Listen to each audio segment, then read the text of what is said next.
This is Natural Powerlifting Radio.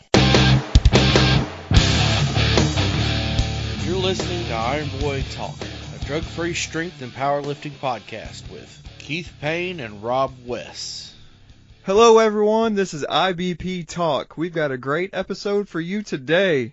Joining us is one of the very first men to hit an Iron Boy Powerlifting Elite total.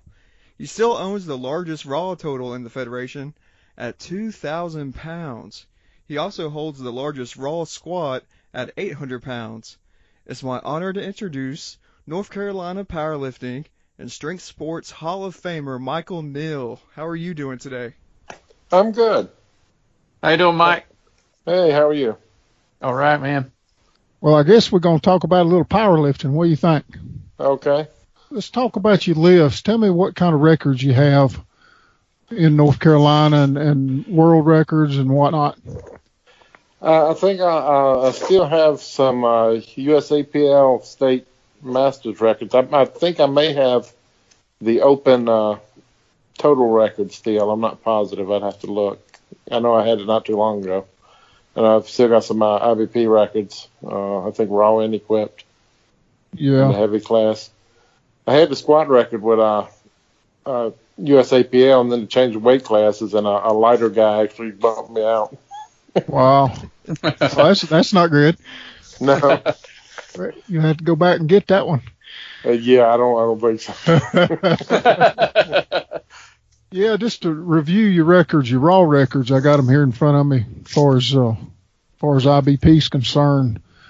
You did a 800 squat and a 535 bench and a 665 deadlift for that 2,000 pound total. Yeah. You remember what you had in the equip? I don't remember now with IBP. Yeah.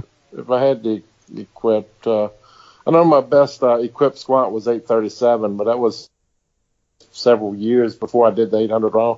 Yeah.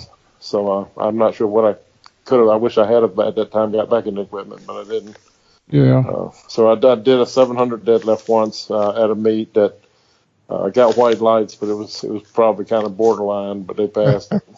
You took it, didn't you? Yeah, I took it. I still claim it. Well, I did it one time. That's right. Yeah, I would too. Yeah, I'm looking at the AAU thing. You had a 2104 total with a 837 squat and a 633 bench. Yeah. It's pretty respectable, isn't it? Yeah, I remember I was trying to decide what to do on that last squat. And I was looking at the list, and I can't remember the guy who came up behind me. He was back spotting me, but he was a really strong squat at the time. And he walked behind me. He said, "I know what you're looking at. You better just go for that 733." And I went for it, and that's just what I guess that's about all I had. Wow. So, well, he was right. Yeah, he was very right. Oh boy. 833. This is 833. But anyway. So what? Let's see. In USAPL, the squat was what? I think it's 805, the equipped squat that I had. Yeah. Before I lost that. Yeah, that was. I can't think of the guys. Yeah. You done that 805 in Shelby? Yeah, I did 805 down there. Yeah, Rob. I wanted to do 805 raw at the Arnold. But they red lighted me on my opening squat that the first Arnold I went to. So then on the second one, I kind of repeated my first one, and I did a 760 on my third squat raw. Mm-hmm. And so I didn't have time to try that 800. Yeah, I think the first time, Rob was telling me, I think the first time you saw Rob was Cleveland County in Shelby. Yeah. Yeah, I remember that. I had a good meet there. That was a fun meet. The first meet that I had actually ran other than our gym meets, and it was USAPL, and that was the first time I had talked to Keith over the phone and kind of put things together behind the scenes for you guys to show up, or Keith agreed to rather. So he brought all you guys with the North Star Pride stuff, and if you remember, the platform was up on a stage, And so Keith comes in and he's telling me who all he brought with him or whatever. And he says, I brought Michael Neal with me. And I'd never heard of you, so I didn't know who was what. He said, he's an 800-pound squatter. And I'm immediately, my stomach just goes to churning because I don't know if the stage is worthy of 800-pound squatter, but I had checked with the lady over all that stuff at the mall prior to using the stage to make sure that it was, would handle any weight capacity, but I wasn't expecting an 800-pound squatter. So I immediately was questioning, is this going to happen or what, So anyway, but it turned out okay. And it was pretty awesome when you hit that squat because, I don't know if you remember, but there was quite a crowd gathered around center stage there in the middle of the mall. Yeah. And that was a pretty big ordeal going on in Shelby. A lot of people have never been around that type of thing at that time. And there was some jaws on the floor when you was making that 800-pound squat or 805 squat. Yeah. It was pretty cool. Yeah. And if you remember, we were under a sunlight and it just so happened the sun was shining right through and it looked just like a spotlight on you. Yeah, that meet was a lot of fun. I remember a lot of people that were there. Yeah, it was a good one. That was my first encounter with the mountain. Yeah, that's when I was lifting pretty good. Well, I'll tell you, it seems like yesterday we were putting together an interview with you for the old website. Yeah. That we did that was in written form when it was published. And here we are. It has to be 15, 16 years. Yeah, at least. Since we did that thing. So as far as I'm concerned, and I may be wrong on this, but as far as I know, and I've been around for, I'm going to say 20, 25 years in North Carolina as far as powerlifting is concerned, for a long extended period of time, and maybe still today, you were the king of the whole heap as far as the 308 plus. Yep. For years. Yeah, they've got some big guys I think coming up now, but that held it up pretty good for a long time. Yeah. I had people, a few guys come up and knock me off on the bench and all, but in the total thing, I was usually able to pull it together. Yeah, right. I don't remember anybody squatting what you did, and as far as a raw bench, that was right up there. I can only think of one person that drug free. Yeah. That benched what you did for years and years. And your deadlift was good. Yeah, it wasn't great, but it wasn't okay. It wasn't as good as that squat and bench. No, that's true. It was still good. And I just didn't dedicate myself to it. I didn't train it as well as I should have in hindsight. But yeah. Well, let's talk a little bit about your training during those days when you were young and hungry and at the top of the heap. What was your training like? I did a lot of volume, not so many like big sets rep wise, but I do a lot of sets of smaller reps, 5-6 reps or less. I never liked box squatting. I tried them before, and then I realized I didn't train them exactly right. I needed to use a much lower box because I know in competition after I trained that way, I went a little too low and I felt like I lost the power. I preferred pause squats, and then still think pause squats are better. Mm-hmm. Yeah, I remember having that conversation with. Yeah, I still like them a lot and recommend them to people, and I like because heavy, just walking out the heavy weight and holding it, as long as you can keep good form holding it, I think that helps a lot. Right. As far as getting to where it doesn't mess your mind up when you feel that weight. Mm-hmm. Give me a schedule for a week. How many times did you squat heavy, deadlift heavy, that type of thing? I would usually bench heavy on Monday. I'd squat heavy on Tuesday, Thursday I would bench lighter or for speed work. I've done band work at different times. And then on Friday I would deadlift, just depending on how I felt, whether I'd go heavy or not. Off and on I would do things like on my squat day I would finish it up with light deadlifts at the end, and I've tried deadlifting and then doing some light squats at the end. So just random, different things.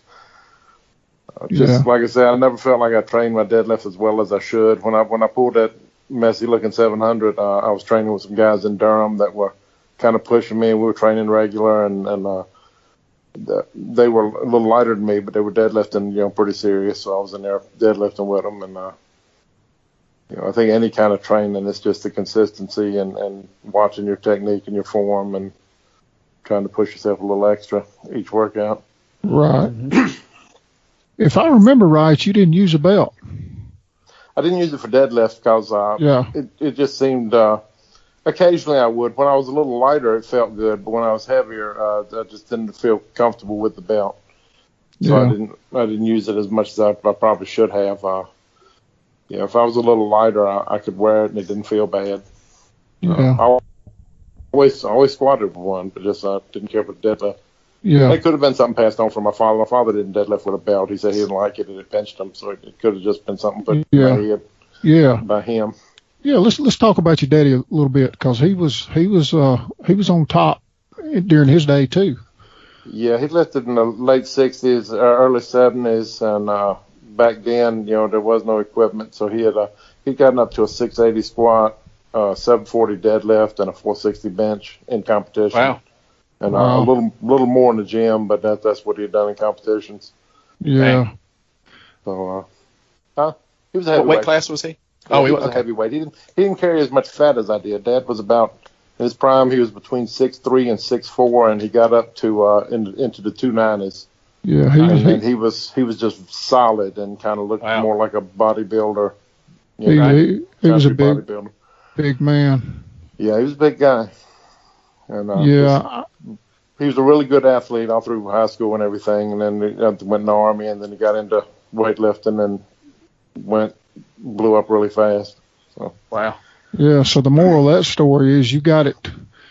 You got the genetics and just carried it on. Yeah. Dad was the first in the state to break 700 on deadlift. Yeah. Dang. So, pretty cool. Let me ask you this now, Rob. Listen to this, because I'm gonna tell you. This is crazy, but I remember talking to Mike years ago about his daddy, and he had diabetes. Yeah. And he eventually lost part of his leg and all that kind of thing. But Mike was telling me a story about him trying to or deadlifting after he had that amputation.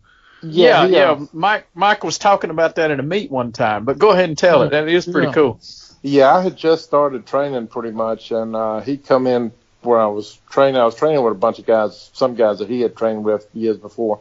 And we're deadlifting, and he reaches down and picks up 405, and he pulls it up, and it hits on his artificial knee, the top of the artificial leg. And he kind of hung there for a second. He kind of swung it over and stood up with it. And he said, that is crazy. Said, I believe I can still deadlift if I get used to going over this lip. Yeah. That's crazy. Had to build him a little ramp there to slide it and jump over it. Yeah. I can't imagine. Around how old was he when that happened? When that happened, let me see, he was 29 years older than me, so he was probably about 48 to 50, somewhere in there. Wow. But he had lost his leg years before that, but yeah. I remember he called me, and I was at home, and he had gone to the VA for them to look at it because he thought it was more affected than his doctor had told him. And he called me up, and he said, look, get my van cleaned up. They're going to cut my leg off tomorrow, and your mama's probably going to want to come up here. Oh, no. Oh, no. Oh, God. He's a tough guy, boy. Dang. That is crazy. That's crazy. Let's talk about your bench press. I know your raw bench was a little bit better than your equipped bench. At least it seemed like it was. You really killed that raw bench. Yeah, I never made the 700 equipped. I felt like to be considered, as a heavyweight, to be like a great bencher equipped, you had to break 700, and I never broke 700. So yeah, well, I remember reason I said that. I remember you working with different shirts and all, and just not ever getting the shirt right. Because I felt like if you'd ever got that equipment right, you would have been well over 700 pounds. Yeah, because he was close the times I've witnessed. Yeah, I just didn't have a big group around here who used them and everything. So I traveled a lot trying to get people to help me with shirts, and come close a few times, but just never quite made it. Yeah. Yeah, tell me about your training as far as that bench press is concerned, because I remember you doing a lot of overhead lifting at the end of your training sessions, and that always impressed me. Yeah, I've gotten into doing a lot of overhead lifting for a while, and because I felt like that was important, and also I was trying to do a little strongman stuff at the time, and so that was necessary. But I'd gotten up to a strict 325 military press, without, not a push press, but just a strict press, and so I did that, and a lot of side raises and dumbbell shoulder work, but yeah, always triceps and shoulders. I focused on more than anything. Over the last several years, I've done more chest work than I probably used to, but I never thought that was as necessary as the tricep and the shoulder work. Well, I remember it's been a few years now, but you were doing some masters lifting with USAPL and had gone to Columbus a couple of years. Yeah. How did all that work out?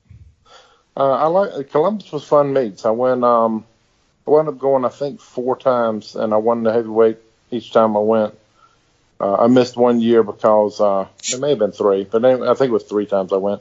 1 year I missed because of an injury. So I won the first 2 years, and I skipped one, and I think I went back the 4th year and won the heavyweight in the raw meet. Yeah. Oh, wow. Yeah, I just pulled up. I had a message on Messenger that I've saved forever. It's from was it 2012 from Blaine Sumner. And I'd sent him a friend request, not thinking he knew who I was. I just wanted to follow him. And he wrote back and said, "Thanks for the friend request. I've been a huge admirer of your raw lifting since your raw Arnold meet in 2008. I lifted at the geared meet that year and was amazed anyone could pick up the numbers you did raw. Didn't think it was possible, especially your squat. It has been a motivation to me to see what was possible raw and drug free. Wow. Hope all is well. Training is going good, and you're staying healthy." So how about that? That was nice, and I've kept that on my messenger. That is cool. Just because how good he turned out to be. I looked back. I forgot what he lifted, but I looked back after he'd sent me that, and he lifted equipped at that meet, and he was a lot younger, and he did 7-something in the squat. I don't remember. I think I may have beat him raw that year. Yeah. But the Arnold meets were fun. They were a lot of fun, and getting out there and seeing the spectacle of the Arnold stuff going on there is. I think everybody that likes strength sports should go. If it's as good as it was, should go at least once and look at it. At least once, yeah. Yeah. I remember last time I went, they had downgraded the powerlifting and had what was that other thing? Not powerlifting, but it got real popular. I think it's still popular. Strongman stuff? No, where they do the clean and jerks and all that stuff. I mean, CrossFit wasn't back then, was it? CrossFit. They gave CrossFit the bigger room and put the powerlifting in the smaller one. Because CrossFit kind of came out of nowhere and was getting real popular. Yep. I didn't realize it's been around that long. Yeah, it's for a while it was getting real popular, I think, in bigger cities and stuff. I was just going to ask, with that first year that you did the Arnold, was that also the first year USAPL was there? Yeah, I went the first year they had it. Okay. Yeah, because they had not had a raw division for too long. No, and I don't think they liked the idea of it because they were so tied in with the equipment companies. Yeah. I don't think a lot of people really the higher ups with them wanted to push it. But the lifters wanted it, so they went with it. Yeah, kind of a money thing. They had a lot of sponsorship. I remember the first year the USAPL president had said they were going to do 100% drug testing of everybody, and they offered money prizes to everybody except the raw lifters. And I had said something online about how there was no need to drug test everybody. That's more drug testing than you do in your nationals. I said, why don't you I'm like, why don't you cut some of that out and give some prize monies? And he jumped all over me and said they would never cut back on their drug testing, and then cut back on drug testing every year after that. Yeah, that's what I was fixing to say. They better pick it back up. Yeah, they cut back on it regularly.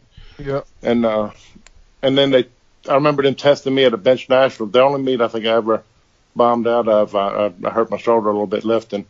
And they came back and drug tested me, and I think they drug tested 2 other guys who had bombed out. And I questioned them on it, and they said, we get more positives out of the people who bombed out. And I said, yeah, but what does it matter?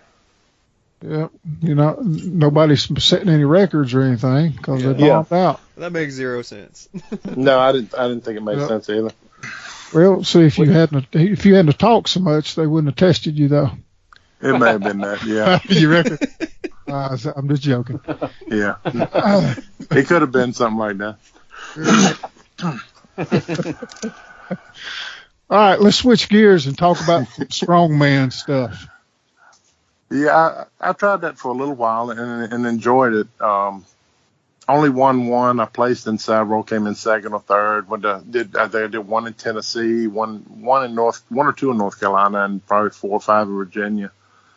And it's a lot more fun than powerlifting. Yeah, a lot more strenuous. I think the last one I didn't realize it, but I had sleep apnea, and I went to Charlottesville, Virginia, and just did horrible, the worst I've ever done in anything.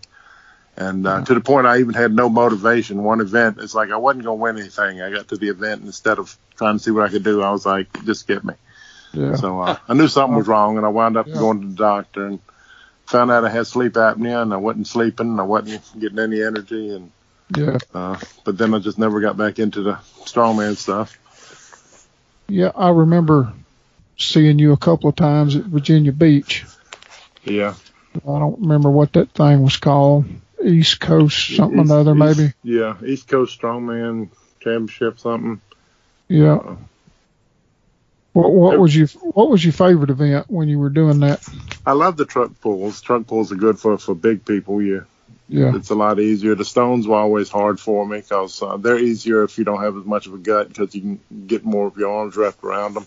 Yeah. Plus if you're got long arms too, it helps. Yeah, one of the best I saw was a guy in Tennessee who was like at a junior college football player. He had no body fat, and he was probably like 5'9", and he just flew through him. He just very agile and low, and wrapped his arms around him and just threw him up like a football move or something. Yeah. So that was always difficult for me, and then I went some events. You'd have people come. I saw a guy from Canada come down, and he destroyed everybody, and a couple of guys came from Russia to Virginia to compete. I'm like, why are these people from Russia here? Yeah. It was hardly any money that you're being given away, but these guys flew in from Russia.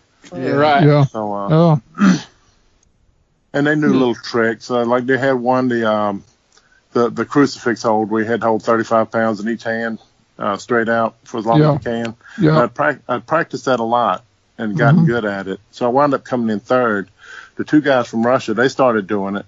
And then when they got tired, they kind of rolled their arms over. So instead of their palms being down, their palms were up. Yeah. And they killed me. And I just never thought to try it, and there was no rule against it. And, right. That's how Kazmaier was known for being real good, is he'd look at events and figure different ways to do it other than the way people were doing it. And he'd stay within the rules because there wasn't many rules. And so that's what those guys did. They were more experienced and better at it. But I won one in Elizabeth City. That was fun. So yeah. I always wanted to try to pull an airplane. You've seen that on TV a lot, and I never went anywhere with an airplane. They had a huge crane in Tennessee, and it started snowing the morning that we were supposed to compete. and the light classes started moving it. And by the time we get to the heavy classes, nobody could move it. And they said it was because the temperature got so low that the hydraulics in it froze up or something. Oh, yeah. Really? So, yeah. So they just threw the whole event out, and we went on to something else. But it was freezing. Yeah, it was real nice the day before, and the cold snap came through, and it started snowing. Yeah. Were you up there in Virginia Beach the year that they had the? I guess it was a big fire truck. Yeah. Nobody could move it. Yeah, nobody could pull it. Because it was parked in a divot or something. And instead of throwing out the event, they tried to measure and give you credit for like an inch or 2 inches. Yeah, I thought that was crazy because somebody won it for less than a foot or something. I mean, it was crazy. There was no real way of measuring it. They were just kind of guessing on how far you pulled it. And there was no way to ensure that it rolled all the way back into the same divot every time. But they counted the event, and I think I finished third or something in the third or fourth overall, but it was a horrible event. Oh man! And then they had a thing where they had 3 girls in a flat bottom boat on the beach, and you had to sit down and pull it to you with a rope. Yeah. And very few people did that. I don't know if anybody did it. I did. I got like maybe halfway. I couldn't do it no more. Yeah. Yeah. Well, they had some fun stuff up there, but it was some crazy, stupid stuff too. Yeah. You'd think that they would test some of those events, like pulling that thing before they started. They should have tested the fire truck. I mean, you can't look at something and tell it's perfectly level or where there's little divots. Yeah. Somebody should have pulled it. Yeah. I've enjoyed witnessing the lifts that I was fortunate to be part of. I think you always bring a particular kind of excitement to the platform. It's just something about who you are and what you're doing, and just, I don't know, it just stands out from everybody, and I've always enjoyed that. So I always took pride in being right there on the platform when it was happening. Yeah, I know a guy I know up here, Casey Orr. He used to always tell me he wishes he could psych himself up at a meet the way I would psych myself up. Yeah. And it's not a crazy psych up, but you can see it happening, and you're like, oh boy, it's about to go down. Yeah, that's cool stuff. Well, do you have any plans for the future? Are you lifting any right now? I lift. I'm not doing anything heavy. I try to a little bit. I've had some back issues. I've had many surgeries over the years. I had 2 shoulder surgeries, and that worked out fine. I benched 480 yesterday in the gym, so the shoulders are fine. I had a piece of a disc taken out of my back years ago, and I don't feel like I ever fully got over that. And although I've been squatting and deadlifting lately, pretty regularly, nothing heavy, just going up to about 400 and backing off. But hopefully that'll keep getting better. I tried to squat today, but I had some, 2 of the 3A, that as you get old, you just get pains that there's no logical reason they're there. But I know what you're saying. but yeah, I started squatting, and then I had a pain on my right side, not at my spine, but like a third of the way around to the right. I don't have any idea why it's there, but it was there, so I just backed off and did some hack squats and left. So, but maybe it'll be better next week. I try to keep squatting and deadlifting a little bit. I think I was having more back pain. Now I went back to deadlifting some, and I feel like strengthening everything was helping a little bit. So I'll keep trying to do a little of it and try to keep benching. Every year I try to at least make sure I can bench 500 somewhere around my birthday, and I hit 500. I turned 49 in January, and I hit 500 on the day after my birthday this year. Wow. So that's kind of interesting, because I tried to do the same thing for years, but it was 300 instead of 500. and I got to where I couldn't even do that. You don't even want to talk about what it is now. Yeah, I'm talking about. Yeah. But I joined the gym now, and there's a couple of guys there who are in the upper 400s, and then there's a few guys who squat, round 5 or a little over 5. So it'll at least give me maybe some motivation to try to be the strongest guy in the gym. So yeah. Maybe at least I'll keep working till I can beat all them. Well, you're not going to have to leave those 50 plus records alone. You got to come back and hit some of those. Yeah, That's I may right. have to try to get some of those. I'm in pretty good shape on the bench. I don't know about getting everything else together, but I can still probably maybe try to pick up some bench records. Hey, we Yeah. also do a one-arm overhead dumbbell press. Really? Yes, sir. I don't know what the heaviest dumbbell we have is. You might have to do reps with it. Depends on where we're at. I don't know what that would be either. So, that's something I'd have to practice. Yep. I remember walking in the gym probably 15, 20 years ago when the guy was deadlifting 135, and he said something smart to me, and I walked over and grabbed it with one hand and threw it up overhead. Yeah. But that was way back. Yeah. What if you think back? What was the craziest thing you've ever seen in a gym? I think the craziest stupid was at a strongman thing where Bill Kazmaier introduced the Iron Bull and talked about how great a lifter he was. Yeah. And then supposedly he did these, he said he's going to do skull crushers with 500 pounds or something. And he put his arm on it and then had like 4 guys pick it up and put it back down for him. And that was him. Yeah. And I looked over and Kazmaier was like staring at me. Like, yeah, we know this is stupid, but they're paying me. So I was like, but yeah, he was just horrible. I know. One of the happiest I ever was, I went to, I might have been at that time, because I'd met Bill Kazmaier at 2 or 3 strongman, one powerlifting meet and a couple of strongman things. And the third time I met him, I walked by him and he said my name and asked me how I'd been. And I was like, Bill Kazmaier knows my name. Yeah.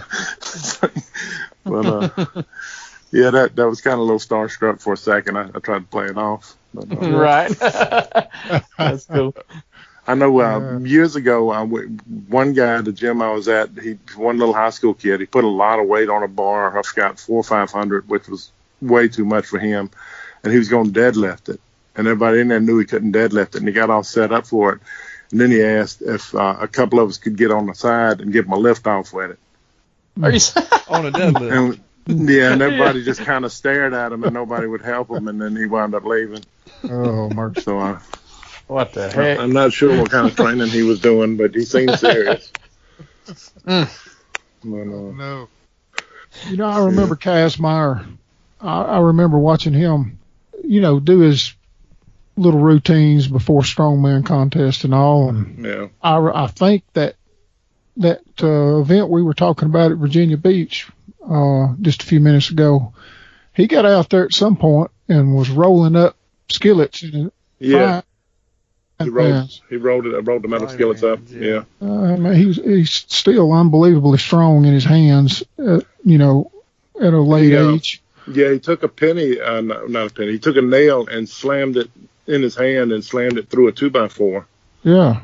And he cut his hand when he did it. So then he wrapped his hand with a cloth and picked up 2 more and slammed them into the wood. So Dang. that He was crazy. Yeah, that was very impressive. Yeah, he's one of a kind, no doubt. But, as far as feats of strength, though, one thing that made me decide that leg presses were mostly useless was I'd go up to Durham occasionally and lift with this lady up there who was powerlifting, and I'd go up into 700s and she'd go up around 400, and then we'd finish squatting and she'd want a leg press, and she'd go on up over 1,000 in the leg press. Yeah. And so I was kind of like, so what? I don't see what this is transferring over. No transfer. Yeah, so I would occasionally do them. If I did leg presses, I would do them one-legged and just, address one leg at a time. But I always thought leg presses were pretty useless for powerlifting. Yeah. Could be the most useless machine in the gym when it comes to powerlifting. And maybe the Smith machine. Yeah, that too. Yeah. Got that right. Well, do you remember? Let's go back to the days where all these freaky shirts and stuff originally started coming out. Mm-hmm. I know you were at some of these meets we had. It was kind of like a traveling road show. It was crazy there with Iron Boy the first few years. Yeah, trying to figure out how you wanted it. Yeah, but you remember, well, I won't call his name out, the guy from Mount Airy. Yeah. People would come into the meet, and as far as bench press was concerned, and this was with all the old denim stuff came out and all that mess, and they'd put 800 pounds on the bar, and it'd take 5 or 6 guys to help them unrack it. Yeah. And then it would go down to their chest, and they wouldn't move it an inch, and it'd take 6 or 8 guys to pick it back up off of them and put it back in the rack. And, and the thing I thought was kind of odd is, you would see them later on that evening, on the internet, back in that days, like message boards or whatever. Yeah. Bragging about, I tried 800. Yeah. And it was, I thought that was kind of odd. And then, as they far would as, come with huge followings of people to watch them not make a lift. I never understood that. Yeah, and I just want to know what you thought about that day and age, because I know you were all about the strength and all, and then here comes all this, all these shirts and stuff, and everybody's trying 800 or 900 pounds. Yeah, I've never bought the argument that shirts are for safety. I never thought they were. I mean, I use shirts. I think at the best I maybe got about 100 pounds out of a shirt, but that it just went so over the top. And the people who were using these double, triple ply and all this, I went to a meet in Raleigh when Johnny Perry died, the strongman. And, it was a fundraiser to bury him. Mm-hmm. And this was just supposed to be a fun meet, but they had rules for it. It was a double ply allowed meet. I sat there and watched people in the back. One guy put on double ply briefs with double ply. Well, he taped them. He put the double ply briefs on, then he taped the legs and the waist. Mm. Then he put a double ply suit over that. Oh, wow. And I mean, to me, you just don't even have the integrity to follow your own rules. And it's just people want so bad. And I see these people who can't bench 500 and they're trying 700-800 pounds. Yeah. With the shirts. And I went and trained with some guys in Raleigh one time that were supposed to be really big benchers, and I thought they might help me out. I took my shirt and went up there, and we're warming up and we're working out and all, and I got to 500 and I hit it for a triple and I put it back in the rack, and I got up and people were just staring at me. And I asked them, and the guy looked at, I said, "What's up?" And the guy said, "We never seen anybody do it more than once." and I'm like, well, I came up here for y'all's help, So, yeah. Oh, man. Yeah. But yeah, I think they really overinflated people's egos and made them think they were better than they were. And I've seen guys who, got beat into single ply organizations, and then they pop up in the triple ply trying to prove they're strong. And I never thought much of all that. If it's for safety, I don't see why you had to do more than single layer. And I mean, there's a skill to it. I mean, you can say anything. There's skill to it, so I mean, I guess it's a sport unto itself. I mean, you can't just put it on. You can't just put it on and get results. It takes a lot of training, and I just never cared for that type of competition. Well, it was a circus at some point, and I think it's got a little better since, and stuff's kind of moving back towards the raw lifting, but. What always bothered me, Mike, was these guys, whatever weight they hit, they would go back to the house or they'd be walking around the mall somewhere and somebody'd ask them, "Well, how much did you bench this weekend?" "Well, I benched, 760. Right. And then that's the end of the conversation. Yeah. Yep. No insight as to how that was done. Exactly. Yeah. No mention that they had a double ply shirt on, and exactly. It was a touch and go meet kind of thing or whatever it was. It didn't matter. It's always I benched 760. Leave it hanging at that. Yeah, and I can respect it if you're gonna tell me how you did it. Yeah, but the general public doesn't know any difference, so that's all they know is he benched 760 or whatever. Yeah. And there've been more than a few guys who have broke their forearms lifting in multiply shirts. Right. And that shows you that it's more about the torque being put on your skeletal system than what your muscles can lift. That's right. It's the shirt, working with your skeletal system and throwing it back up, and it's just that, nothing to do with actual strength. It's just learning how to use the shirt. Yeah. Mm-hmm. So, and it's, the squats worse. yeah, I hate the high squats. No. They'll put them on Facebook or something and be like 1,200 a day, and it's like 3 inches high, and you want to say something, and you're like, it's not worth the argument. And, What are your basic thoughts on steroid use and all that mess? yeah, I don't think if you're lifting competitively, you should use them. I've never used anything or never used testosterone. It crossed my mind every now and then as I get older, would it make me feel better? But I had never used it. Yeah. But people try to justify things in their mind, and I mean, I used like I remember when Androstene was over the counter, and Right. I used it, and then when they said you couldn't use it no more, I didn't use it no more, and Yeah. I didn't think it seriously changed me long term. When I was using it, I felt like I was lifting better, but without it, eventually you doing the same things. But Yeah. but yeah, you I think if you're lifting in any organization, you have to at least have the integrity to lift within the rules of that organization, Right. or just not compete. And I mean, I've seen people at USAPL meets who had like duct tape around their chest and put a bench shirt over it, and I don't know what that does, but I've seen it done. Yeah. Wow. So Yeah. Well, we had a rule with Iron Boy years ago that you couldn't wear boxers or any kind of long leg underwear, yeah, because the reason we put that rule in is we just wanted to glance at somebody, and if they had a long leg on their underwear, it was illegal, yeah, because all the groove briefs were, in vogue, and Yeah. everywhere you went, people were lifting in the raw division with groove briefs. yeah. And that was a thing for a good bit of time there. Eventually we let go of that rule Because they made them with short enough legs on them where you really couldn't tell it sometimes. Yeah, Right. It's true. Yeah. It's true. But people will try just about anything.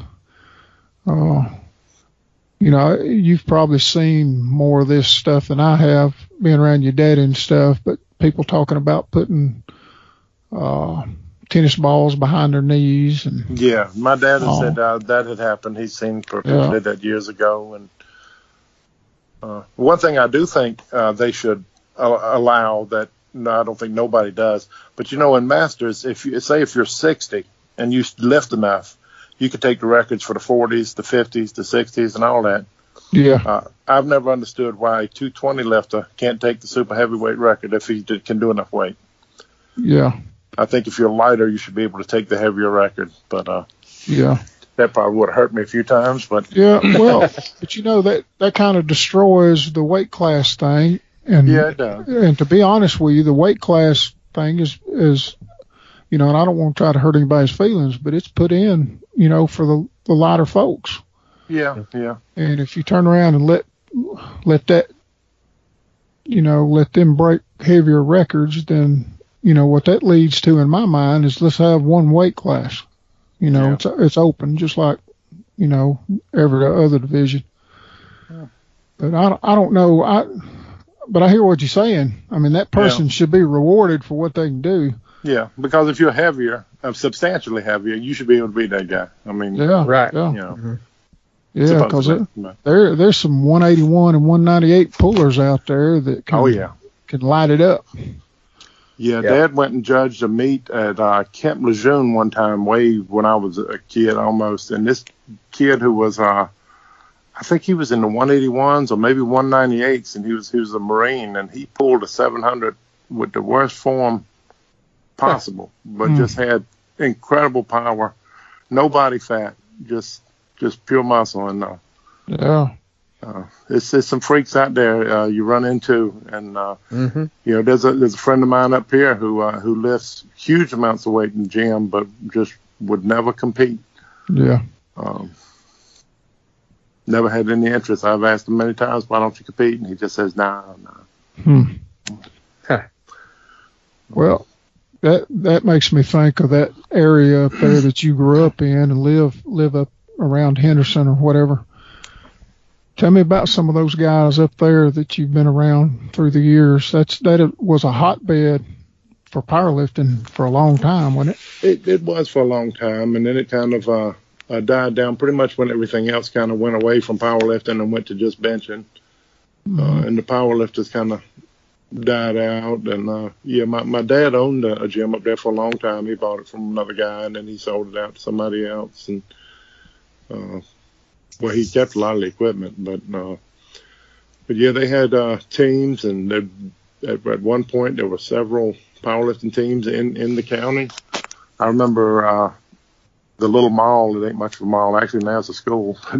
Years ago, it was a mall, and they had a bench meet in there, and one of the groups come in wearing fatigues and marched into cadences. So, wow, it was pretty big in this area for a while. Big teams, and they'd get together and go all over Virginia and everything. And I remember Dad telling me some of the guys at the gym wanted him to go somewhere in Virginia to a meet. And he said it was out in the middle of nowhere, and they're like, "Come on, let's go up there and take some trophies." Ain't nobody gonna be there. Dad said he got up there, and the meet lasted till like 3 or 4 in the morning. He said there was 200 people lifting. A full powerlifting meet, And Dad had to, Dad would lift at the end because back then you didn't have rounds. The bar just started low and went up. Yeah. So, in the deadlift, a lot of times he was following himself. Wow. So, but there was a lot more interest in this area way back then, and it kind of really died down. And now there's little powerlifting gyms here and there. That somebody told me today about one in Raleigh somewhere. I'm not sure exactly where, but there's a few powerlifters at the gym I started going to. And one guy told me today that he won. He went to the USAPL meet this weekend. He said he won his weight class, and somebody else there won theirs. So cool. It's coming back around a little bit. I think the raw thing. I think all the equipment turned people off of it years ago, and I think I think the raw aspect pulls more people back into it now because you can relate to the records. You look at an equipped record and you see somebody with a 7-something bench, and you just can't imagine the point of even getting into it. Right. Mm-hmm. But then if you're benching 4 1/4 and you're looking at it and see the record's 5 1/4, you think maybe. But but it's coming around a little. A lot of the old powerlifters are gone now. Not too many. There's a few still around here. Yeah, I think you're right about the raw thing. You knew it was going to come to an end as far as that equipped stuff, as far as it being so popular with everybody. But I think we've seen a trend the last couple of years, people moving back towards the raw. Some of the old equipped lifters have moved back to raw, and we're starting to see some of the old guys come back around. So yeah, I think people just get tired of it. I think I know I got tired of I never felt like squat suits gave me a whole lot, but I just got tired of putting them on. And you wonder sometimes, because I actually feel like I was stronger later on in my career than I was when I did my best equipped lifting. At least in the squat, a deadlift and bench probably about the same, but I think I did my best squatting later on. And I wonder sometime if I'd went through 6 months training in equipment and what I could have done, but who knows? Well, the bad thing about that time period was the equipment changed like every 6 months. Mm-hmm. So once you started getting acclimated to a certain bench shirt or whatever, there was something out on the market that was a lot better than what you had, and you had to move on up. Yeah, and organizations, took deals from the manufacturers, and if you didn't pay them, they couldn't use your equipment. And I think they still do that somewhat, like with knee sleeves and whatever else they can do. You got to pay your whatever it's called to the organization to allow your equipment to be used. Yep.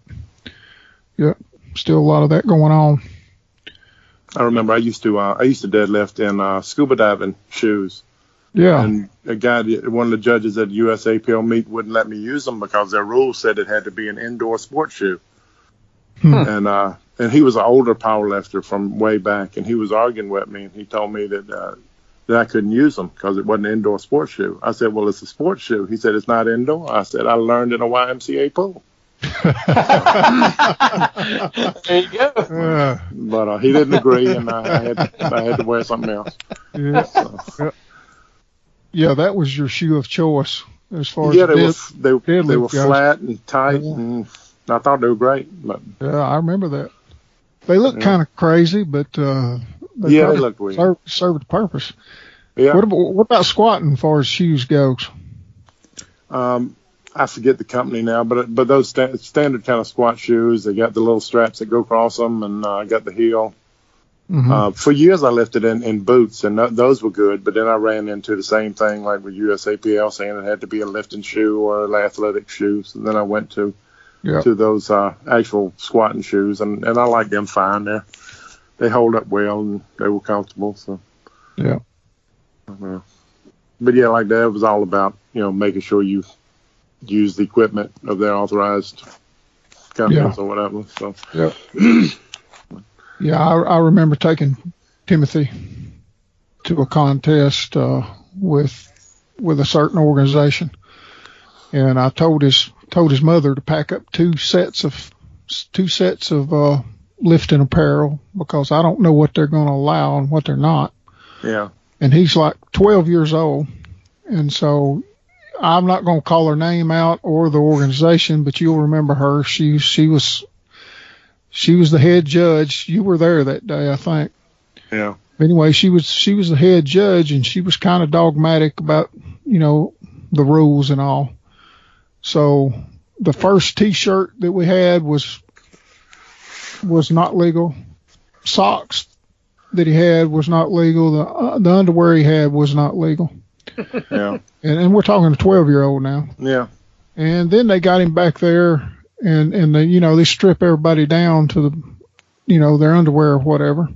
And I always thought that was kind of funny too. Yeah. Because you've got 7, 8, 9, 10-year-olds, and they're already scared enough to go through all that process. And now you got them back there, stripping them down like they're, they've got some kind of something in their pockets or whatever. I don't know, but you can take rules too far sometimes, I believe. But yeah, I think you have to throw some common sense in there sometime. Yeah.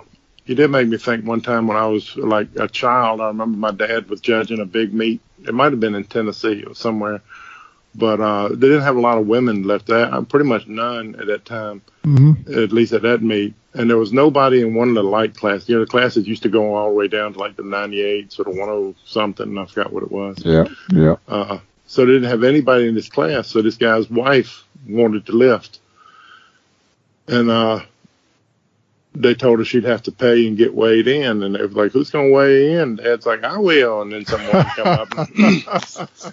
come up and told him to go sit down. Oh, no. Back in the day. Yeah, way back. I tell you, on that front though, we were talking with somebody else the other day. The women are just coming out of the woodwork now. Yeah. I mean, it is crazy the amount of women that's getting into powerlifting, and it's a good thing. It's good, and I like to see the more competition because I mean, certain age groups and all. There have been some people in the past who want to proclaim how great they were because they were maybe in a group that nobody ever showed up for, and they won multiple times. And it's always good to actually beat somebody. And I say that having been by myself a lot of times in my lifting career. But yeah, it's good to have more competition and make sure people are actually beating each other or beating somebody when they're winning these things. And one other thing that crossed my mind for some weird reason, I did a meet in Virginia years ago, and Dad didn't go. He had talked about going, but he wound up not going. So I called him. He told me for years that he tried to squat 700 in competition years ago before he finally gave it up. And he got red lighted by 2 side judges. And one of them he gave me his name, and I never forgot his name. And he said it was the second lift. He turned him down for the 700, and he said he walked over and asked him what he redlined him for. And he told Dad that he had really big legs, and it was hard for him to determine on somebody with real big legs whether they went low enough or not. Oh, no. So he got really mad, so he took 700 again, and he backed out of the rack and threw it off his shoulders and walked off. And they didn't throw him out, but they got mad at him. So I go to this meet in Virginia that Dad decided not to go to, and I called him at home, and I said, my side judge it was the same guy. Oh, mercy. And I went for an 800 squat, and when I turned around after I racked it, the head judge gave me a white light. Yeah.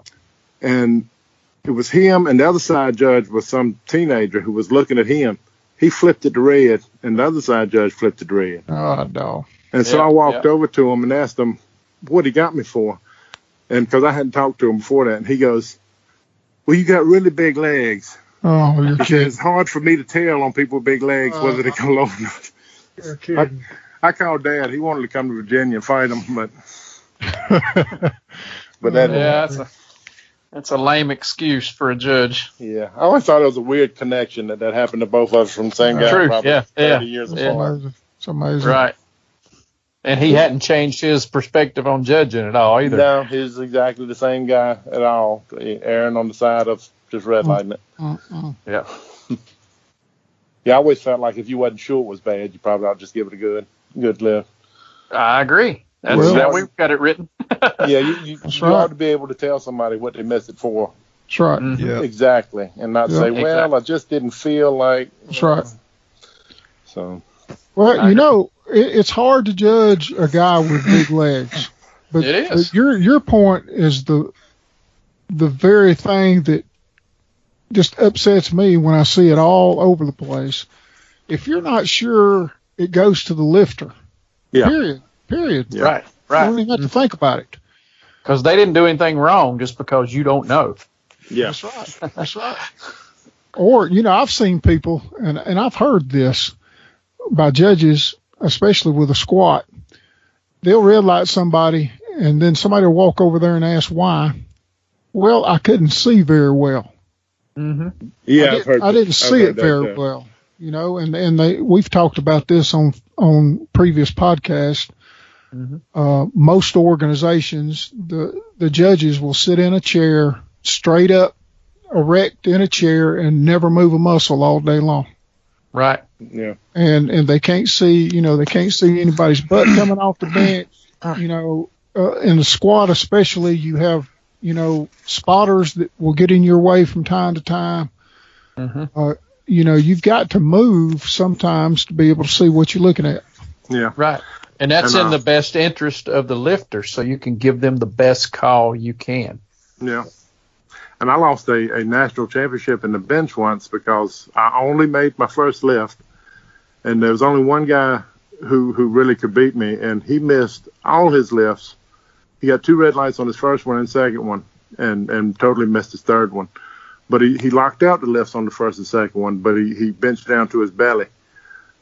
His coach went to the judging table and explained to them that he had an abnormally long rib cage and that he didn't actually bench to his belly.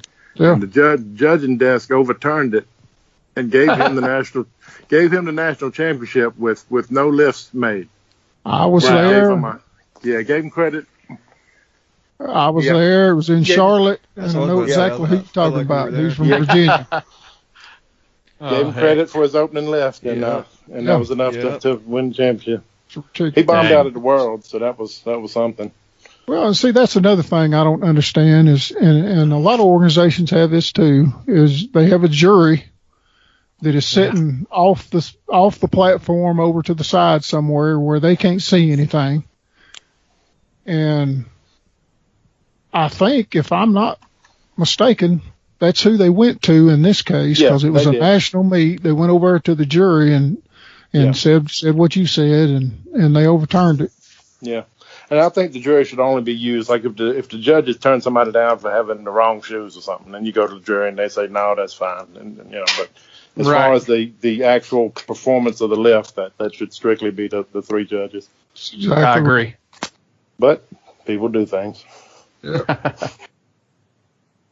Thank you everyone for listening, and special thanks to Michael Neal for being on with us today. We hope everyone enjoyed the interview, and we'll catch you next time.